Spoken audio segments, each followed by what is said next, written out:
So, you're looking at your profit and loss statement at the end of the quarter. Right. Your revenue is up and your crews are booked out for like the next 6 months. Exactly. You have more trucks on the road than you did last year, but somehow your actual profit margins are just, inexplicably shrinking. Right. And it's so tempting to blame the fluctuating cost of lumber or the unpredictable supply chain. Oh, for sure. Or even current interest rates. Yeah. But if you look really closely at the mechanics of your daily operations, the biggest leak in your profit margin is, well, it's likely standing right in your boots. It's a really difficult reality to confront. Because when a construction company hits that crucial $5 million revenue mark, the entire operational landscape just shifts. Yeah, the skills that got you to that level, I mean, your obsessive attention to detail, your physical endurance, those are the exact same traits that will actively sabotage your growth. Precisely. If you try to apply that brute force mindset to running a larger enterprise, you're going to hit a wall. And that transition, from being the person swinging the hammer to being the CEO managing a 50-person organization, that's exactly where we're placing our focus today. Yeah, it's a huge shift. Definitely. So for our deep dive today, we're exploring a specific set of topics originally curated for the Scaling Legends podcast. Right, because we need to examine those subtle, almost invisible leadership missteps that erode construction businesses from the inside out. Right. Just to give you a sense of the scale here, poor leadership costs U.S. businesses $7 trillion annually in lost productivity and turnover. $7 trillion. That is just staggering. It is. And if you're running a construction company generating $5 million in revenue, even minor leadership missteps cause a 15% drop in project efficiency. Which just directly devours your profit margins. Exactly. So our mission today is to unpack 9 specific profit-killing leadership blunders. We're going to break down exactly why they happen and how to fix them so you can actually scale your operations effectively. And, the place we really have to start is long before a shovel even hits the dirt, the blueprint breakdown. Right, the planning and communication failures. Yeah. Before anything else, leadership sets the operational stage. If the foundational plans and timelines are flawed from the outset, the entire project is just set up to fail. Let's look at the mechanics of that failure, starting with what we can call the vague scope trap. Oh, this is a big one. It really is. As an owner, you hold the entire vision of the project in your head, right? The problem arises when you just assume your superintendents and subcontractors share that exact same mental picture. And then you hand out instructions that completely lack critical specificity. Yes. It's like trying to frame a roof without blueprints while a stopwatch is just ticking in your ear. That is a perfect analogy. The mechanism of loss here is incredibly direct. Like when a subcontractor is told to just match the existing aesthetic. It's a clap. Right. Without specific finish schedules or material grades, they're forced to make assumptions.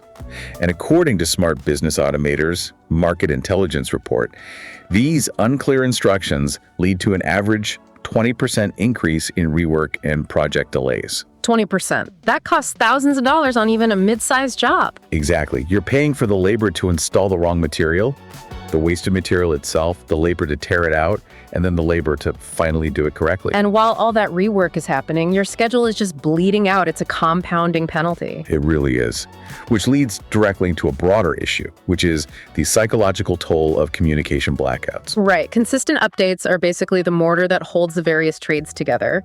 When an owner goes dark, it fundamentally breaks the trust of the crew. Yeah, it creates a vacuum. Yeah. And on a job site, a communication vacuum is always filled by anxiety and assumptions. So the workers stop taking initiative because they're afraid of making a mistake that'll just have to be redone? Precisely. The whole site slows down to a crawl. In fact, infrequent or inconsistent updates are cited in a massive 60% of project failures. 60%. Wow. Yeah.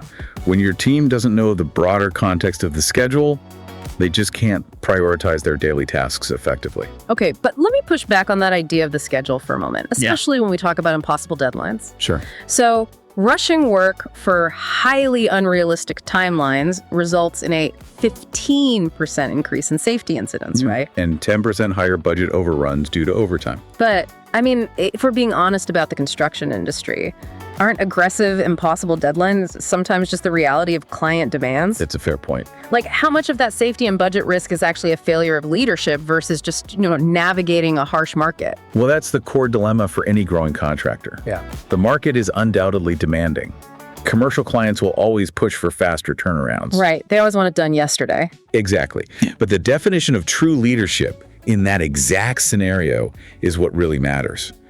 A strong leader acts as a shock absorber. A shock absorber. I like that. Yeah, because a poor leader simply absorbs the client's panic, accepts the impossible deadline, and passes that pure, unfiltered stress directly down to the crew. Oh, I see. So they just transmit the panic. Exactly. And that creates a frantic environment where safety protocols are skipped. A strong leader, however, pushes back on the client. They negotiate the timeline, or they require budget adjustments to accommodate the necessary overtime safely. So they manage the external pressure. They don't just act as a transmission wire for it. Precisely. And when that shock absorber fails, the physical environment of the job site degrades, which leads to the massive drain of simple disorganization. Oh, the disorganization cost is wild. A disorganized site and poor upfront planning waste over $50,000 annually for just a 10-person crew. $50,000! It Yeah. happens completely invisibly. Yeah, it's just a few workers spending 20 minutes a day wandering around looking for a specific tool or standing around because the staging area is a mess. It's death by 1,000 cuts. But, you can have perfect blueprints and a perfectly staged site, and the project can still hemorrhage money if you fail to manage the human element. Right. Moving from process failures to personnel failures. Projects are built by people, after all. They are. And we really see how leaders inadvertently alienate the very crews they rely on. One of the most damaging ways that alienation happens is by just ignoring the front lines. Absolutely. The people actually installing the drywall or pulling the wire know exactly where the workflow is broken. Yeah, they know which supplier always delivers warped materials. When leadership sidesteps that input, it causes a 30% drop in overall engagement. And that drop in engagement manifests in a really dangerous behavior: malicious compliance. Oh, malicious compliance is the worst. Right. If a worker spots a framing issue that contradicts the blueprint but they've been ignored in the past, they'll just build it exactly as drawn. Knowing full well it's wrong. Exactly. They'll watch you waste thousands of dollars and not say a word because you taught them their expertise isn't valued. Man, that's tough. And you miss out on critical on-site efficiencies. That lack of value usually stems from the absolute stranglehold of micromanagement. Oh, definitely. Failing to empower your team decreases productivity by 25%. It's like hiring a master chef and then standing over their shoulder telling them exactly how to chop an onion. That is exactly what it is. You're paying a premium for their decades of experience, but you're neutralizing it with your own anxiety. Right, and that completely stifles the innovation required to scale a 7-figure contractor. You demote highly skilled tradespeople to the role of simple order takers. Which instantly throttles your company's output to the limits of your own physical presence. And when that need for control clashes with managing humans, we hit another massive financial pitfall. The cost of conflict avoidance. Yes. The numbers here are catastrophic. When leaders let conflicts fester unaddressed, overall team productivity can plummet by up to 50%. 50%, half the site's productivity just evaporates. Yeah. And you start seeing a 15% departure rate for your top performing talent. But wait, if avoiding conflict is so costly, why is it so common? I mean, construction is a tough industry. It prides itself on grit. Why is dodging awkward conversations so prevalent? Well, because the industry teaches technical problem solving, not interpersonal mediation. Okay, that makes sense. Right. Fixing a broken compressor is a linear, logical problem. Mediating a bitter dispute between your concrete foreman and your steel erector is highly emotional. So the natural instinct for a tough owner is to just tell them to figure it out and get back to work. Exactly. But they don't figure it out. The resentment builds, and suddenly sub-teams are actively sabotaging each other's schedules just to prove a point. So you avoid a 10-minute uncomfortable conversation today, and you pay for it with a 3-week delay next month. Silence is incredibly expensive. It really is. And speaking of the long-term cost of avoiding hard work, we have to talk about the ultimate growth ceiling. Yes. The reason so many companies hit a hard revenue wall right at that 5 million mark. Right. Even with clear plans and a dedicated crew, it happens because the leader refuses to invest in the future. Neglecting skill development is a silent killer of growth. Yeah, failing to invest in continuous team training creates severe internal skill gaps. And Smart Business Automator's Market Intelligence Report pinpoints that these specific skill gaps reduce project efficiency by 18%. 18% drop in efficiency just from lack of training. Yeah. And it simultaneously increases employee turnover by 12%. So you're slowing down the jobs and losing your people at the same time. Exactly. Because if you don't provide a pathway for them to grow their skills, they'll simply leave and become the foreman for your direct competitor. Which isolates the owner even further, right? Reinforcing the final and maybe most common blunder, the lone wolf mentality. Oh, the lone wolf. Refusing to delegate or build a leadership pipeline beneath you. That specific behavior is the ultimate bottleneck. I mean, you might be the strongest link in the chain, but if every single decision has to pass through you, you instantly become the roadblock. It's just a matter of pure human bandwidth. A single human brain can only manage so many complex data points before things slip through the cracks. Yeah, working 80 hours a week instead of 60 won't break you through the ceiling. It'll just accelerate your burnout. Absolutely. So we've outlined a lot of operational dysfunction here. We really have. And recognizing these 9 blunders is essential, but a busy construction owner can't just clone themselves to fix them all. No, they can't physically be on 5 different job sites at once to clarify vague scopes or immediate disputes. Right. So the solution to scaling past that 5 million mark is leveraging automated intelligence. Yes.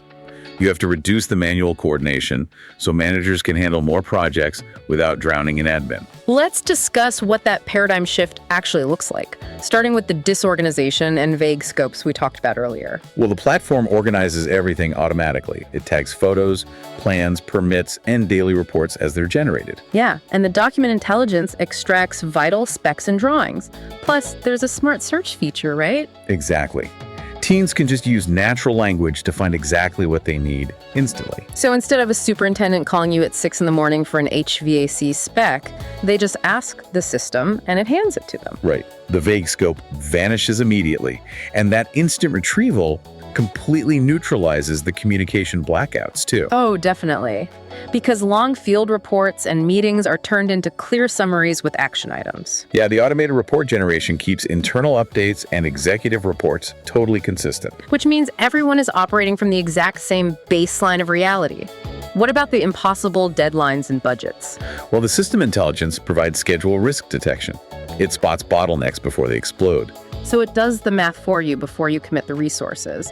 And it has budget and variance insights, right? Yes, alongside change order impact analysis. It gives leadership early visibility into cost movements. So you're seeing the financial impact immediately, instead of reacting to a loss 3 weeks after the fact. Exactly. And this is precisely how you empower the team and defeat the lone wolf mentality. Right, because the RFI assistant drafts responses using historical context. And the AI project assistant answers questions and retrieves info across different jobs. It even does compliance and spec checking to catch gaps early. And with custom workflows and API integrations with ERPs and accounting, data just moves smoothly. Without any manual entry. It frees up the office in the field. It's honestly like hiring an invisible superintendent for every single job site whose only purpose is to organize the chaos and tap you on the shoulder before a mistake gets expensive. That is the perfect analogy. And, if we step back, there's a really deep realization here that owners need to face. What's that? Well, if an AI system can flawlessly track your budgets, organize documents, and predict schedule risks, it effectively strips away all your operational excuses. Oh, wow. It removes the safety blanket of being too busy. Exactly. The only remaining variable for a company's success is pure human leadership. That's powerful. It's just about how well you inspire, trust, and communicate with the people wearing the hard hats. Right. When the software handles the data, you are finally forced to actually lead the people. That is a brilliant and provocative thought to leave off on. If our deep dive today illuminated a few invisible leaks in your own operations, we'd love for you to subscribe to the show. Yes, please do. Rate, review, and definitely share this conversation with your colleagues or your team so everyone gets on the same page. It's the first step toward real growth. Absolutely. And to learn more about how to patch those profit leaks and break your revenue ceiling, visit smartbusinessautomator.com. Thanks for listening, and keep a close eye on your systems.